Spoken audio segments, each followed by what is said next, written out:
Usha ji, pranam. How are you? Pranam, namaste. I'm doing very well. How are you? I'm very well. I am doing very well. It's so nice to see you. Thank you for joining us from Moscow. Before I start this conversation, let me introduce you to everyone. Dr. Usha RK has been an icon who's been spreading her magic with art and culture throughout this country, throughout the world. She has worked with legends and she's working with the young generation of our country, promoting the rich cultural heritage. And Dr. Usha RK currently is posted as the director of JNCC Moscow, and she's also been the secretary for Intangible Tangible Cultural Heritage, Ministry of Culture, Government of India, working with UNESCO. And she'll talk about the work that she's done in the past and that she's doing today. Welcome, Dr. Usha RK. Thank you so much for joining with me. My pleasure. It's such a joy to be with you and also with all our viewers. Honestly, to say I'm extremely nervous because this is the first time I'm doing something like this. But I hope that I'll be able to, entertain a little bit and also share some wonderful memories. Thank you, Dr. Usharke. I think this time, surprisingly, almost all the panelists that we have on our conversation, leaving two or three, everyone is coming live for the first time. So it's not just your live, and I'm very glad that I was able to get this treasure together. And my first question to you, Dr. Usharke, is that you worked with legends. You worked with MS Subbalakshmi. You've worked with Zakir Hussain Sahab. You've worked with these great legends over the years in your career. You've worked with Mr. Amitabh Bachchan. And after that, now at this age and time, what you're doing is you're promoting the young generation, you're promoting the young dancers, the young musicians. What is the difference between the two that you see today? Of course, working with the legends is something that you have to come blessed with, or you don't get these opportunities most often. But I am very grateful to the Lord for giving me some wonderful opportunities in my life. Um, with every great artist, with every legend, there's a lot that one can learn. And because when I started off with all of them, I was rather young and I was in the mood of learning. I wanted to see how they do things. And so interesting things you learn from different people. You mentioned the legend, Mr. Amitabh Bachchan. Just like somebody standing at the side when he was a superstar, but just watching him, the way he would come so prepared, so punctual. So if you had asked him to come for a shoot at 8 o'clock in the morning, he would not come at 8. He would be ready at 8. So when I saw that, I said, wow. So one has to learn that you have to be punctual, not for the time that they ask you, but pre the time that has been assigned to you. If you looked at a great, the Nightingale of India, who who is a Bharat Ratna, MS Subbalakshmi. It was such a great fortune. It took me many months to convince them that they should perform for me. It took a long time. I had to pursue them and convince them and make them feel comfortable that somebody coming from a different area of work like the corporate world. The program was for the company Britannia, and Mr. Sunil Alag was the CEO at that time, and it was 75 years of the company, and we wanted to do something really big. And he said, can you get MS Subbalakshmi for us? And I said, I can try. So I started the whole journey, and finally I convinced them to come to Bombay and to Bangalore. I mean, the preparation that she did before the program was something that was just completely mind boggling. She knew exactly what she was going to sing. She had prepared a long sheet of paper with every portion, how many minutes, how many seconds she's going to sing that. She was Was so she, clear. I'm sorry I'm interrupting, but was she Bharat Ratna already when she was performing for you? Did she get Yeah, Bharat Ratna that time? yeah, Yes. Wow. yeah. She was 85 or 83 when I did the concert. And imagine a lady at 83, she sang for 3 hours continuously without a stop, without any break. She was so well prepared. she was nervous before the concert. She said, you know, my hands and feet are all becoming cold. I said, what? I mean, you are the goddess of music. So she says, no, but every concert I feel nervous. I hope my voice comes out well today. That humility, that ability to come on the stage thinking that today is my exam and I should do it to the best of my ability. That is something you have to learn from her. Also, many of these legends, I mean, if you look at Pratima Gauri, with whom I worked very closely for the setting up of Nityagram, the ability to praise somebody else, to uh, appreciate, to say that, you know, to accept that somebody else can do something better than I do it, that is something one really has to learn from Pratima. She knew how to, you know, make you feel that what you did, nobody else could have done. I couldn't have done it. And she would say it very openly. Even MS Amma, she said, you know, so well you spoke on the mic. I mean, I was a young lady that time. She needn't have said it also. But to be able to make you feel that you're special, you have done something good, that really motivates people to go forward. Most of these, I mean, how to be a very easy person, you have to learn from Zakir Bhai. So calm, so comfortable, always smiling, no tantrums, you know, just like a friend all the time. And very cool. If something's not okay, also he'll say, "Koi baat nahi, we can always, you know, manage with this." So these are the kind of amazing attributes that they all have. Now, if I come to the second half of my life, where I just suddenly started working with the next generation artists, or the, you know, mid-level and the younger level artists. Um, the mid-level artists were already to some extent famous, and I was just trying to push a little more for them. But it was great to work with Rama, to have discussions with her. To, you know, Rama Vaidyanathan is such an inspiring dancer. uh, Very closely I worked with a dancer from Bangalore, a male dancer, Satyanarayan Raju, who himself is an extremely talented person, whose you know, nature and everything is very humble, very beautiful personality. So it really gave me a lot of insight into people when I started working, and to find out what is so great about them, and to then tap that part and make it better. The next generation I worked with, other actually the youth today with whom I'm working, you know, and there's a huge gap in terms of age between me and them. Um, but I just found that they are so intelligent. They are very quick.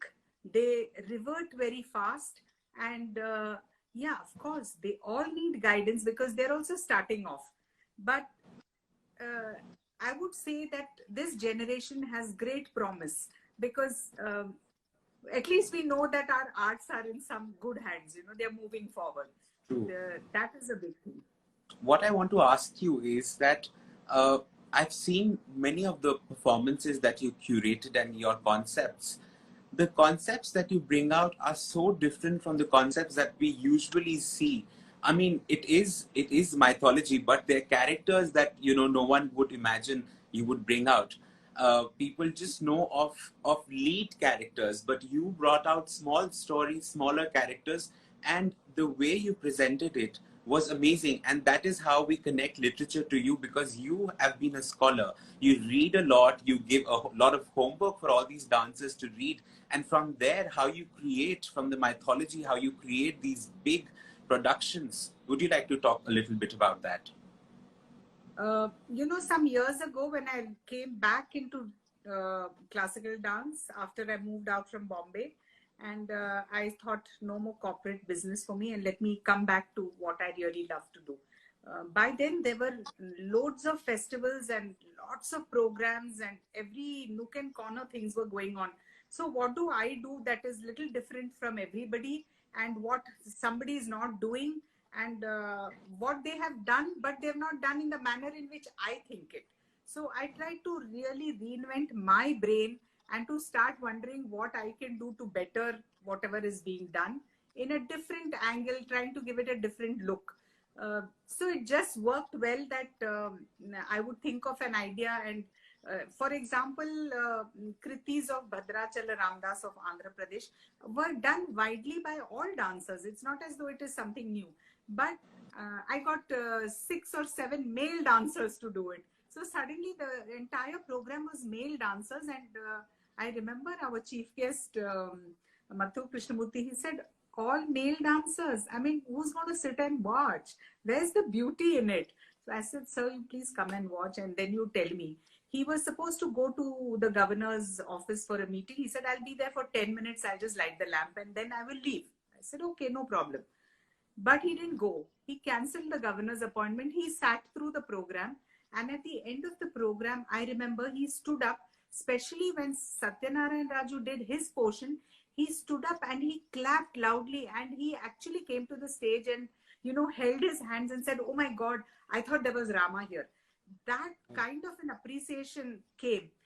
And that comes for every artist. I mean, when Dakshina did Surpanakha, or when Himanshu Srivastav did his,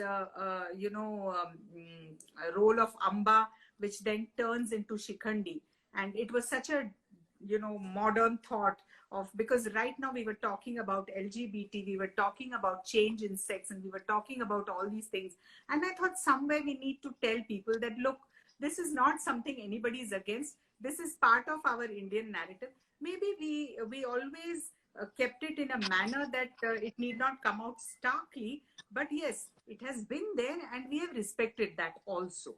So I do think, I mean, if an Arjuna could become a Brihannala, a character which was a dance teacher, which was rather effeminate in its approach. So, I mean, Arjuna is one of the greatest warriors. So did he feel awkward while playing that role? No, he didn't. So both existed.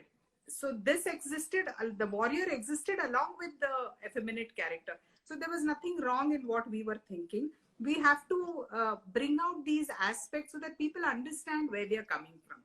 One more song I want to mention is, you know, when Nirbhaya happened and everybody was talking about male gender sensitization and how we should tell our boys to behave better and how we have to sensitize them towards behavior to women. And I just thought one day that there is a composition of the great Saint Tyagaraja where he says, are there no elders in this village who can tell the young boys not to, make remarks at the girls passing by at the corner of the road?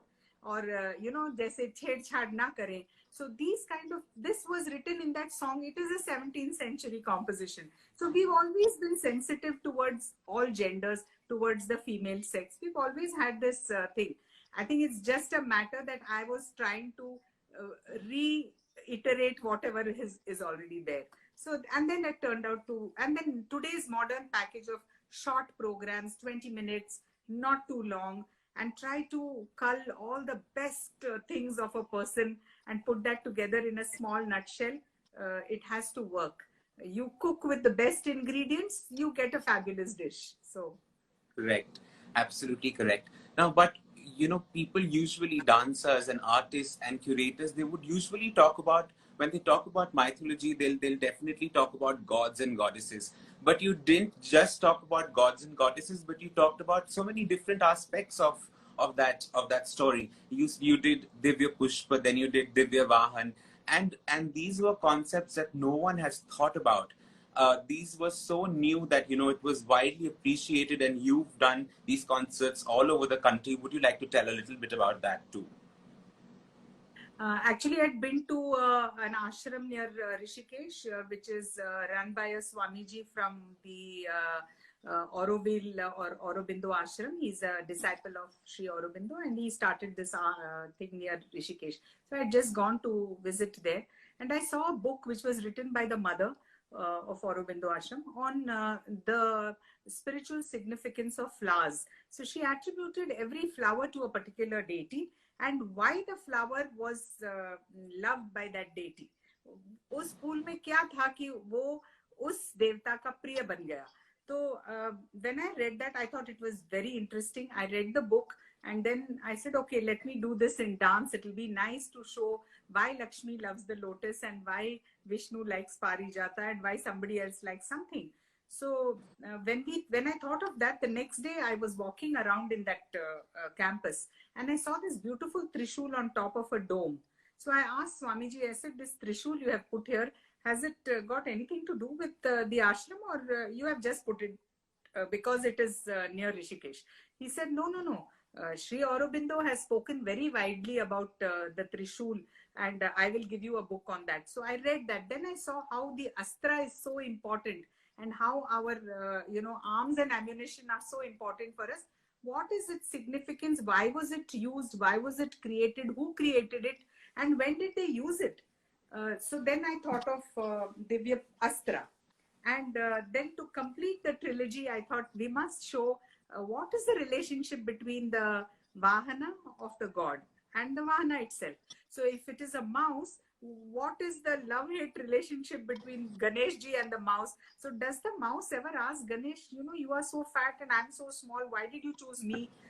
So, these kind of stories would be very interesting to show in dance. So that's how I worked on that project. Do you have any plan or desire to converting these beautiful concerts that you created into a book? Because as you said, this is a trilogy, and because the dance was a super hit, do you think that this can be converted into a book, or you would want to convert this into a book someday? Yes, after I complete my assignments, I am going to write. A lot of experiences are there, because I was barely 17 years old when I put up the first stage for a political public function for Mr. Gundu Rao, the ex-chief minister of Karnataka, where Mrs. Gandhi was going to come. And he said, Usha, will you help to put the stage and do all this thing, please you go to Chikmagalur. And I was very excited. I was a young youth worker, and I said, yes, I'll go. So I went. Not that I was of the party or anything, but I just loved Mr. Gundu Rao because he was so dynamic. And I went and I prepared the stage and everything. So there are a lot of such experiences which I cherish, because as she was getting into the car, Mr. Gundu Rao pulled me and said, madam, this girl did all the work. So she put the window down and she looked and she said, oh, really? She's very young. Will you join the party? She asked me. So those kind of experiences which I have, I must write about it. And of course, my endeavors in dance also are very interesting to write about. So I will do that, certainly. And you have written a book, but this book is about your mother.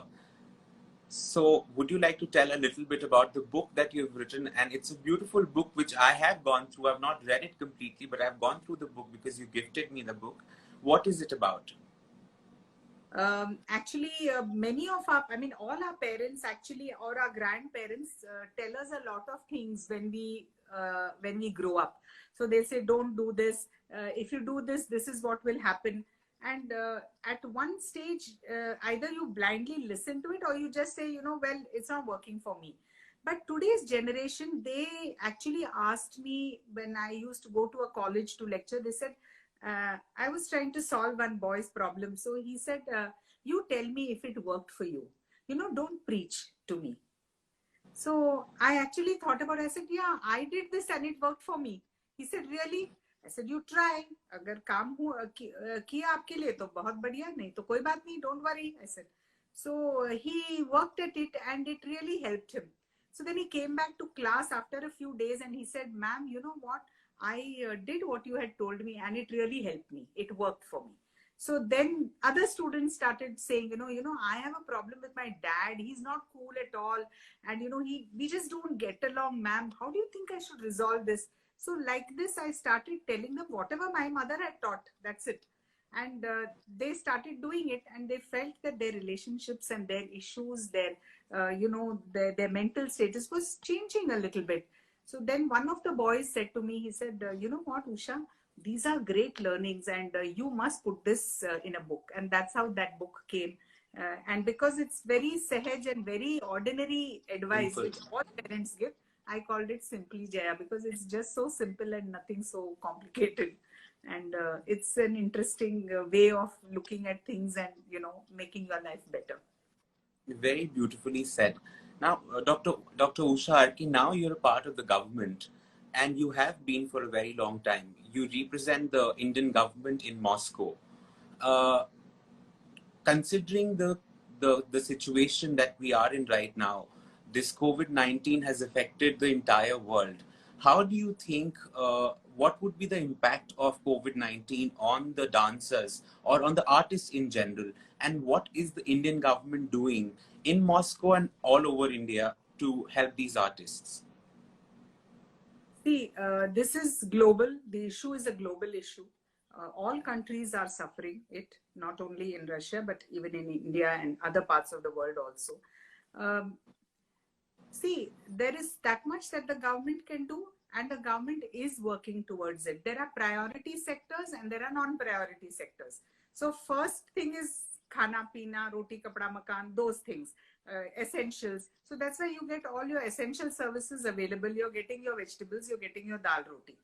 Then the next thing they will come to is how to step out and get other essential, other minor essentials, like you need a bulb, or you need to buy something else for your house, whatever. And then of course will come entertainment and arts and etc. So there is a time for it. But having said that, I think the Ministry of Culture has gone forward. They are looking into, I mean, I think they've already announced a lot of measures where even non-registered artists are going to be given some kind of relief. The zonal centers who are in touch with a lot of other artists in the smaller districts, they are also working at it. So actually, who needs help is the question. Yeah. If we look at it, who needs help? Do senior people need help? Do mid-level need help? Do the juniors need help? Do the people in district level need, or do the people in the villages need? So you look at all that levels and you see at every level you need a certain amount of relief. You need a certain kind of relief or a help. So first point should be that those earning less than 30,000 rupees, where your tax starts, your TDS starts getting cut, those below that range, first they have to be looked after, so that for them this is their bread and butter. Then you come to the level where they are paying tax at a low level, so you sort of give them some relief. And then of course the seniors will get their own relief by getting their funds and whatever has to be done. So that process has already started in the ministry and they're looking into it. But I just want to complete. So once we know who needs the help and how it's going, the zonal centers, actually help has to go right down, percolating to the Gram Panchayat level. And that is something which is now started. The zonal centers will look into it. That will be a very big relief for us. Yes, eventually, of course, we have to come to a level where even the larger companies, even if it is the Viscrafts of the world or the SPICMEKs or the NCPs, all of them are doing support for art and culture, and they all need some relief, because there will be no work going on. There will be no programs, there will be no sponsorships, there will be a lot of things. So the corporate industry also, even they will be facing. Now you can't tell them कि आप CSR से पैसे दो, जब उनका ही business ठप पड़ा है. जब कोलगेट बिक ही नहीं रहा है, तो मैं उसको कहाँ से बोलूंगी कि नहीं भाई तू मेरे को पैसे दे दे नाचने के लिए. We can't ask that. So we have to figure out certain other methodologies. Maybe online is something, maybe marginal payment online or not online. We have to figure out. This is a very unique situation. We've never heard or seen it before. So we will have to evolve with the problem slowly. You know what? The other day I was talking to you over the phone when we discussed about, artists I think will still survive because they might have some saving. But people who are, as you said, right at the bottom of the line, the people who are making ghungroos, or the people who are repairing the tablas, and the people who are making these instruments, those people, as you mentioned about these people, because this was your concern as well, which is why I want to ask you what we can do as individuals, or we are not just expecting from the government, but what dancers or what this entire community of Indian classical dance, music, culture can come together and do for these people who really need this help and relief at this point of time. So many of the art organizations and artists, like for example Anil Srinivasan started something way back mid-March itself, he had started a movement of collecting money. He's collected over 8 lakhs. So they're also going to look into people who make instruments, who are small time accompanists, who play, say, for example, Nadaswaram in weddings, the Shehnai player who does in wedding, the band people, those who the women who sing at death in the north, the Rudalis. Now, what about all those people? I mean, who's going to pay them? How are they going to live? So these kind of organizations have already started a lot of work. I mean, there's so much of funding being collected from various people. Those who have the haves have to give the have-nots. There is no other way. If I can afford to give something, a little bit from my whatever I have, keeping a little bit for my next 6 months, I should be able to say, chalo theek hai, I'll do it. So like this, there are loads of artists who are doing, and they're all coming together. And it's, India is a different ball game or a cup of tea altogether. It's not like the rest of the world. Here you see the NGOs working, you see self-help groups coming together, you see people distributing food, you see people standing and doing monitoring of whether people have fever. I saw yesterday on television, Chandigarh, the local sector people are all standing and doing their works, coming out of their houses and working. Youngsters are working because they feel there is less risk for them. Older people are not able to do because of the risk factor. There is so much self-help going on, so much group help, community service going on. India is a marvel by itself. Sitting outside, I can see from here a picture and say that, wow, I mean, we are really doing so much, We've always seen it whenever there have been floods or whenever there has been any natural disaster, or even in Bombay when the water flooding happened, people held your hand and took you to your house. So that is intrinsic part of wanting to be like a family. So that is why Vasudhaiva Kutumbakam, and we have all these Atithi Devo Bhava and all these things, because we believe in all that and we work towards that. So even today, there are a lot of people collecting money. There are a lot of people saving, giving, talking, helping. But one is that financially you're looking at all that, but there are many other ways that you can support it. You tell me one thing, don't you think that people should be kept positive? I mean, can't you call up 4 people in a day? Is it so expensive? WhatsApp is free. Just make 4 calls, make them feel good, share some jokes, talk to them, make them feel positive. Artists, give them a small thing to do. Today I was speaking to a Veena player in Delhi. I said, why don't you do a Jugalbandi with a sitar artist? Fateh Ali Khan Saab is my very good friend online, and I also appreciate his music. Saraswati Rajgopal, wonderful Veena player. Today she played a beautiful composition which has a corresponding Hindustani rag. So I just put them together today. I said, both of you get together and do a Jugalbandi. I think it will be a great idea. How beautiful is that? That is excellent. Of motivating and telling them, get along in life. Come on, read something. Have you read this? Why don't you look at this joke? We have so much humor going around the place. The jokes in all different languages, regional languages. It's amazing what's going on. So I'm also now working with one of the leading photographers of Delhi, Mr. Ini Singh, and this young writer called Shraddha Singh.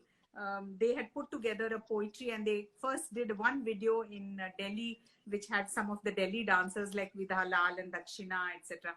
And then we took it to, another city. I brought it to Bangalore. So we had all the male dancers work on it. And then we did Bombay, now we did Pune. And I'm also doing one from Moscow. And soon we might have a version of that from the US dancers. See, these kind of endeavors keep everybody busy for the time being till the relief comes in. We have to be positive. We can't afford to lose our positivity and, our energy by thinking that it's going to be a bleak tomorrow. Wo subha kabhi to aayegi. So we've seen all that happen, and life is all about how you step forward and how you rise like the phoenix. So that is excellent. Your efforts are great, and I really appreciate what you're doing, because I think this is what we need at this point of time. It is the need of the hour.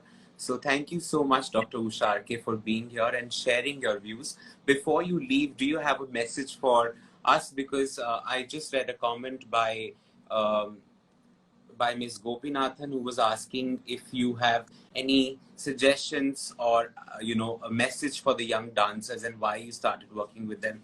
That is the question that I see which is relevant, and if you could just leave a piece of advice for all of us, and that's where we end this session. Uh, all young dancers and musicians. I've worked with a lot of young musicians also and writers. Um, must do research, must delve deep into whatever you're trying to do. It may be for 5 minutes, but still you have to go deep. Look at it from different angles and see what you want to do. For example, yesterday, one of our dancers, Shreyasi, posted doing some abhinaya for a Hindi film song. So when you take a song like that, how do you deal with it? What is the pace that you would want in a situation like this today? Would you, what is good for expression? What is the song that's suitable for expression? So you have to think a lot about all these things. So when you look at a performance, you do a lot of research on the subject. You master the subject first. You know all the angles of it. Then you start wondering how to present it, how to look for it, how to be appropriately dressed for it. So hard work, a lot of practice and riyaz is what made the legends. So each of them practiced for 10 to 12 hours. We even today have, I have my dear friend Ananda Shankar Jain, wonderful dancer, great bureaucrat. I mean, she's a master at everything that she touches. Even today, she works so hard. She is a cancer winner of cancer, I'll say, not a survivor. She is won over that, and still she has so much energy. She really works at it. Every presentation of hers has that, she goes down all the steps up to the bottom to see that everything is stacked beautifully. So youngsters have to learn from all these people. You have the best artists in our country. If it is how to communicate spirituality, you have Chitra Vishweshwaran. If it's about, how to really bring out the desi and the, attractive, this thing, you have Padma Subramaniam, you have the thinkers, you have everybody around us. Just look at all of them, learn more, practice hard. And I think somebody's posted a message saying only when you have food in your stomach, only then can you pursue art. That's not true. We all have enough food to eat. Actually, those that don't have, for them the government is providing. You don't have to be so, it is not utopian to think that if we don't get food, we won't be able to sing. People sang and lit lights and lamps. So I'm sure you sing and you'll get food also, or you perform and you will get food. That's not a big thing. I think the government is doing a lot. They are looking at different sectors. We will also come into the purview very soon. We've already started coming into purview. So we will certainly get something going. And it's not as though, it's going to continue forever. I don't know why people are getting into a very negative approach on this. Maybe another month or two, and then you'll come out of it. आप सोचिए, यहाँ हम लोगों को कई सब्जियां नहीं मिलती हैं. आप लोग तो भिंडी खा ही रहे होंगे, या छोटे से प्यारे से बैगन खा रहे होंगे, या कद्दू खा रहे होंगे. यहाँ वो सब नहीं मिलता है हम लोगों को. हम तो छोले और चना और मूंग भिगा भिगा के खा रहे हैं और इडली खा रहे हैं. So I think you all are doing much better than us. So feel good, and if we are, taking care of ourselves with so much positivity, I'm sure you should. And somebody else has posted a message saying, I'm talking about jobs that are not saved now. Come on, yeah, you and I are not going to be the be all and end all of this world. There is a government working on it. If it's not, then another government will come. If not that government, a third government will come. This is a world, and this is how things go on. Nobody is permanent in this country. When the problem comes, they will face it. First things first, and then only we'll get to all these things. So don't think so negatively. Think positive. I won't say do yoga or do meditation, but yes, it does help to do all that. That's what I'm advising my local staff here who are staying without their families, who are staying alone, who are missing their wives and kids and mothers and etc. So we have to be positive. Call up few people every day, make them feel good, and I'm sure by then this time will pass. And this. Thank you, Dr. Usha RK. Thank you so much. Before you leave, I would like to tell everyone that at 4 o'clock we have Vasudha Rai. Vasudha Rai is a beauty and wellness expert. She's a columnist and she's written a beautiful book called The Glow, which is published by Penguin. And she's been the beauty editor for the Vogue magazine, for Harper's Bazaar, for Cosmo. And she's a great person. So she would be talking about wellness and how to keep yourself uh, busy at this point of time and how you can do self-care. And she's going to share a bit about her book, The Glow, as well. Thank you, Dr. Usha RK. Thank you for being with Thank us. you. And Best. You're doing a wonderful job, and I'm sure that a lot of people will join the bandwagon. There's so much going on. Look positive, feel positive, stay home, stay healthy, and think of good things. Take care, thank Anurag. you Thank so you so much. much Thank for being you. on this. You've made me smile. Thank you so much.